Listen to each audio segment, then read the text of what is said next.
What is tradition? Gadamer's take. By Withered Rose. There is a lot said about tradition, but very little by way of explaining what tradition denotes. The dissident right and many self-described traditionalists likes to talk about traditional values, or the now meme phrase, return to tradition, but few give a descriptive account of tradition.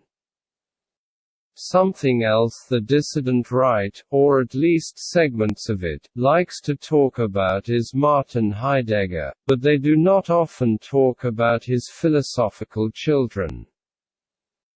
So, to inaugurate this blog, I will touch on what tradition is, and to do so I will look to Hans-Georg Gadamer, one of Heidegger's children, and see what he has to say. The real force of morals is based on tradition.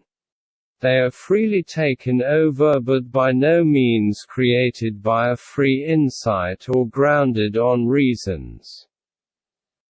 This is precisely what we call tradition, the ground of validity. Tradition has a justification that lies beyond rational grounding and in large measure determines our institutions and attitudes. 1. The above passage is the closest that Gadamer comes to defining tradition. There are three things said about tradition here: that of being freely taken over, not being created by free insight but has a justification which lies beyond rational grounding, and that of being the grounding of our institutions and attitudes.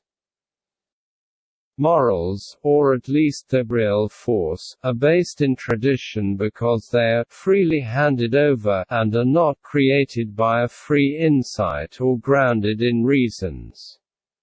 Tradition, from the Latin, means that which is handed over. What of being freely handed over? If I were to hand over a truck to a friend, how would this be different than if I were to freely hand over the truck? Two possibilities present themselves: first, that my handing over of the truck was done volitionally; second, that I handed over the truck without first requiring something of my friend. In the former case, I might have crashed the truck 5 times and thus, having shown myself unable to drive, I was forced to abdicate ownership, I was forced to hand over the truck. In the later case, I might have given my friend the truck in exchange for his old car and thus making it a conditional handing over. To freely hand over, then, means to hand over volitionally and unconditionally. When tradition is handed down, the recipient did not force the initiated to initiate her into the tradition, and so it is free in the first sense, and she is handed the tradition without condition, and thus it is free in the second sense. The second thing said about tradition is that it is not created by free insight, it is not grounded on reasons, and has a justification lies beyond rational grounding. Tradition is not Kant's metaphysics of morals, to put it differently. Kant's metaphysics of morals is the attempt by Kant, through his free insight, to establish an ethical system grounded in, and justified by, pure practical reason. Kantian ethics can be traced back to the ruminations of Immanuel Kant and is thus the creation of his free insight. Tradition, however, is historical but is never reducible to the thoughts of one man and is never the creation of one man. Tradition is less of a creation and more of a handing down which involves reformulations and adaptations but never creation. Aristotle handed down, with reformulations and adaptations, the deposit given to him by Plato, who in turn handed down, with his own reformulations and adaptations, the deposit given to him by Socrates, who in turn handed down the deposit given to him by Parmenides, etc. Nowhere in this tradition is creation by free insight, there is instead a handing down that involves development, but development is not creation in the sense that Kant created Kantian ethics. Since tradition is not the creation of free insight, it is neither grounded in nor justified by reasons.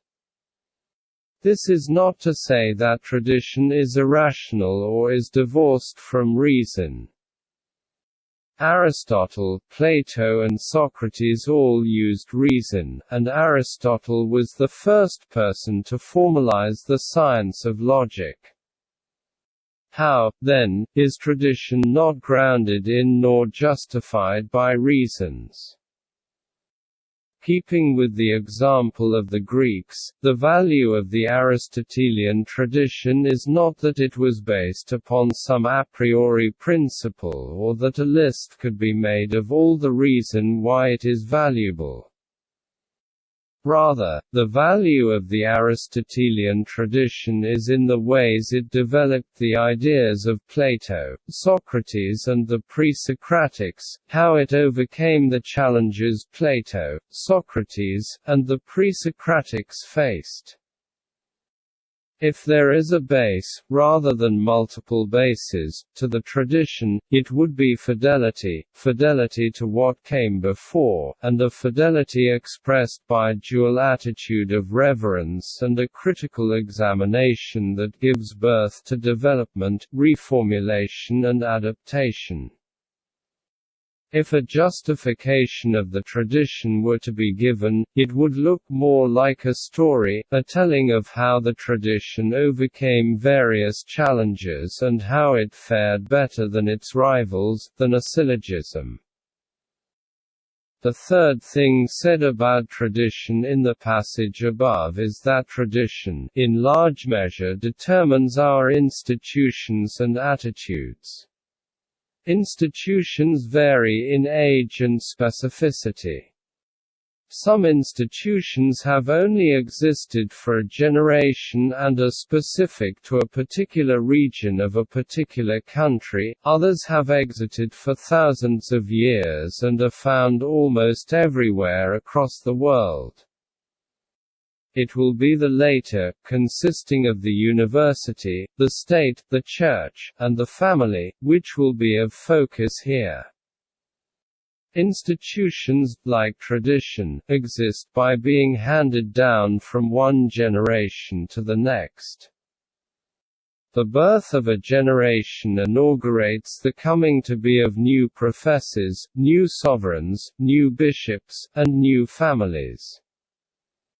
As Aristotle continued the legacy of Plato and Socrates, so too do institutions persist through the generations. What animates institutions, what moves them to be handed down, is the tradition grounding them. There is, broadly, the educational tradition that is comprised of educators as diverse as Hugh of St. Victor and John Dewey, and this tradition, this handing down of educational wisdom, is what animates the university. Giving breath to each sovereign is the long tradition of politics, the long story of man wrestling with questions of justice. Since our attitude are, to a large degree, influenced by institutions, it would follow from what has been said about that the attitudes we hold are grounded in tradition.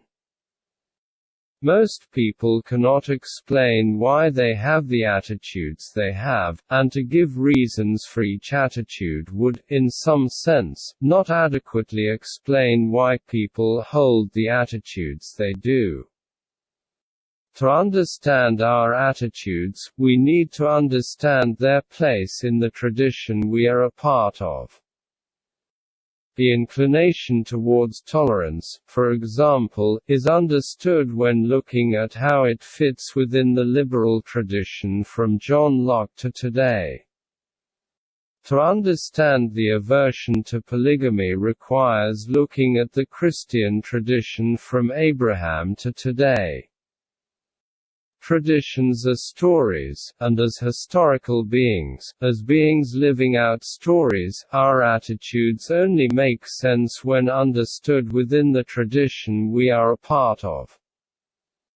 Thus, we have looked to Gadamer and found how he answers the question, what is tradition? In the upcoming posts, I will look at two other thinkers and how they define tradition. Which thinkers? You will just have to wait and see. 1. Gadamer, Hans Georg. Translated by Joel Weinsheimer and Donald G.